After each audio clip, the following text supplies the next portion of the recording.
قبر کی زندگی سے غفلت.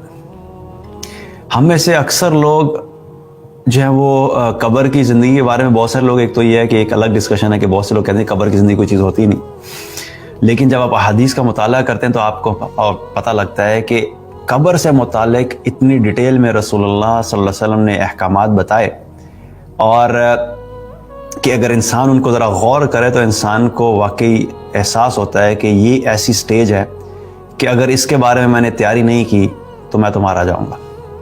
اور اس کے بارے میں بہت ساری احادیث ہیں. عثمان رضی اللہ عنہ سے ایک روایت ہے کہ انہوں نے فرمایا کہ میں نے رسول اللہ صلی اللہ علیہ وسلم کو یہ فرماتے ہوئے سنا کہ آپ صلی اللہ علیہ وسلم نے فرمایا کہ میں نے کوئی خطرناک منظر نہیں دیکھا مگر قبر کا منظر سب سے زیادہ خوفناک ہے. یہ ترمذی کی روایت ہے. یعنی آپ صلی اللہ علیہ وسلم کیا فرما رہے ہیں کہ میں نے قبر سے زیادہ خوفناک منظر نہیں دیکھا. حالانکہ آپ صلی اللہ علیہ وسلم کو اللہ تعالیٰ نے بہت ساری اور چیزیں دکھائی تھیں. معراج کے موقع کے اوپر مختلف عذاب دکھائے، اس کے علاوہ خواب کے اندر بھی بہت سارے ایسے حالات دکھائے، لوگوں کو طرح طرح کے عذاب ہوتے ہوئے دکھائے. لیکن آپ صلی اللہ علیہ وسلم کیا فرما رہے ہیں کہ جو قبر کا منظر ہے میں نے اس سے زیادہ خوفناک منظر نہیں دیکھا. تو سوال یہ ہے کہ کیا واقعی ہم اس قبر والی سٹیج کے لیے ہم تیار ہیں؟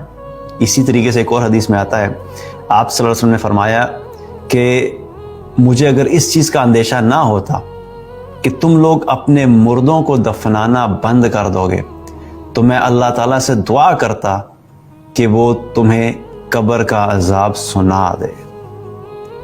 یعنی قبر کا جو عذاب ہے وہ اتنا شدید ہے، اتنا خوفناک ہے کہ جس کو وہ عذاب ہو رہا ہوتا ہے اور اس عذاب کی وجہ سے مردے کی جو چیخ و پکار ہوتی ہے وہ اتنی دل دہلا دینے والی ہوتی ہے کہ آپ صلی اللہ علیہ وسلم نے کیا فرمایا کہ اگر مجھے اس چیز کا ڈر نہ ہوتا کہ تم اپنے مردوں کو دفنانا بند کر دو گے تو میں اللہ سے دعا کرتا کہ وہ آوازیں تمہیں سنوا دے.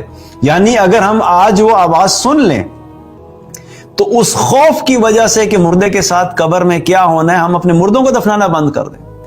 کیونکہ کس کا دل چاہتا ہے کہ اس کا قریبی جاننے والا جس سے وہ ساری زندگی محبت کرتا رہا اور اس کو یہ پتہ لگے کہ اب اس کے ساتھ آگے کیا ہونا ہے.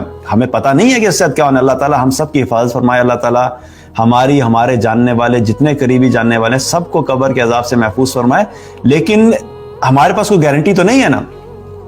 تو کیا ہے کہ قبر کا جو عذاب ہے، قبر کے عذاب کے بارے میں آپ صلی اللہ علیہ وسلم نے کیا فرمایا کہ یہ اتنا شدید ہے کہ اگر صرف ہم سن لیں اس مردے کے ساتھ جو کچھ ہو رہا ہوتا ہے تو ہم اپنے مردوں کو دفنانا بند کر دیں. تو ہمیں یہ سوال کرنا چاہیے کہ کیا میں اس کے لیے پریپیئرڈ ہوں؟ کیا میں قبر کی سٹیج کے لیے پریپیئرڈ ہوں؟ کیا جب قبر میں مجھے ڈالا جائے گا اور قبر میں ڈالنے کے بعد جب منکر نکیر میرے پاس آئیں گے تو کیا میں ان کا سامنا کر سکوں گا؟ کیا منکر نکیر جب مجھ سے سوال کریں گے تو ان سوالوں کا جواب میں دے سکوں گا؟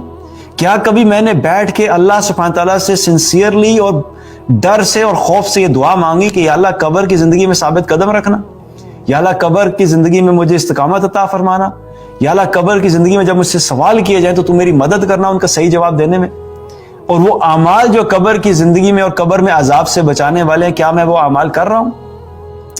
تو قبر کے بارے میں سوچنا یہ بھی انسان کے دل کو نرم کرتا ہے. اسی لیے رسول اللہ صلی اللہ علیہ وسلم نے کیا فرمایا کہ مردوں کے لیے حکم دیا کہ کثرت سے تم قبرستان جایا کرو، ان کو قبرستان میں جا کے قبروں کے پاس جایا کرو، کیونکہ ان کے پاس جانے کی وجہ سے انسان کا دل نرم ہوتا ہے.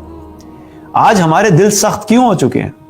کیونکہ سارا وقت دنیا کی بات، سارا وقت دنیا دیکھتے رہتے ہیں، اور یہ دنیا کی چیزیں دیکھ دیکھ کے ہمارے دل اتنے گندے اور غلیظ ہو چکے ہیں کہ ان کے اندر پھر نرمی ان کے اندر سے ختم ہو چکی ہے.